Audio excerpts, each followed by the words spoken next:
The reason. Well, the reason is very simple, and that's why I'm saying that I hold President Cyril Ramaphosa directly responsible for what has happened, the tragedy that has happened, because he then calls a meeting of the so-called uh, deployment committee of the ANC on the 24th of November 2014, to then in that take an unlawful action of having me unlawfully removed as the chairman of the board when I had a ticket in hand and I was supposed to travel on that Wednesday. It was on a Monday morning. On the Wednesday, I was supposed to fly and sign the agreement in Malaysia for Petrol SA to then acquire Engine. And the company which President Cyril Ramaphosa still has got business interest with is a company called Pembani. I'm not, listen, Conspiracy theorist. I'm not I'm not talking bad about anyone, and I'm not defaming anybody. Yeah. These are just the facts. And if they feel uncomfortable, if they are unhappy about it, well, so be it.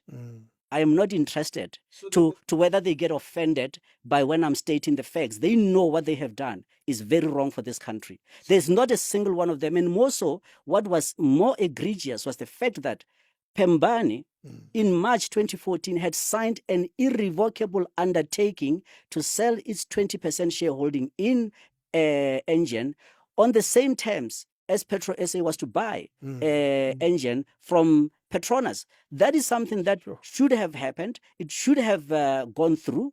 And then there's the president directly intervening that, or the then deputy president as the head of government business, because he was the deputy president of the country, but also as the chair of the deployment committee of the ANC, which, as much as I am a member of the ANC, I have always held for a long time that the deployment committee is unlawful and it gives no space. There's a way that you need to do it. We can have a debate. I've debated with comrades about that. I'm not interested.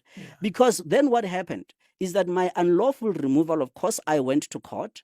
And all the false accusations that were made about me, of course, I was paraded in national media everywhere else to really, I think, cartoon me.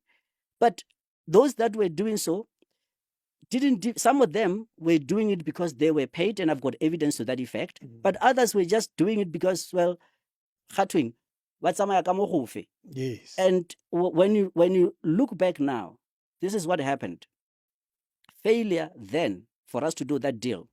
The same transaction, if we were to do it today, the premium will be between 14 and 15 billion rand, not because Engine as a company, its valuation multiples have improved so much by a factor of 14 or 15 billion rand. No, because of exchange rate. Yeah.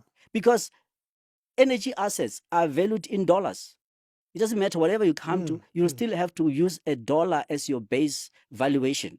So we will now pay 14 to 15 billion rand more, depending on what the rent is.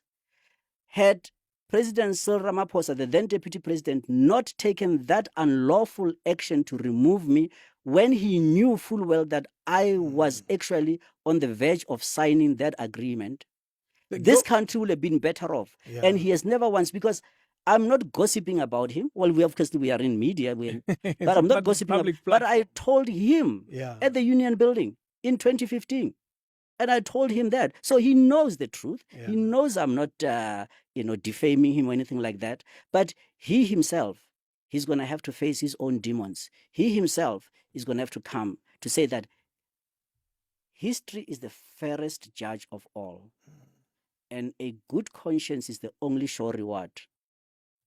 The question is that will he have a good conscience? Will history judge him based on the work that he did? And when it judges him, what will that court of history, when it sits in judgment, what verdict will it give on him? I'm talking about something where I can personally, I've got evidential material to be able to sustain the statements that I'm making. I'm not just making some unfounded allegations.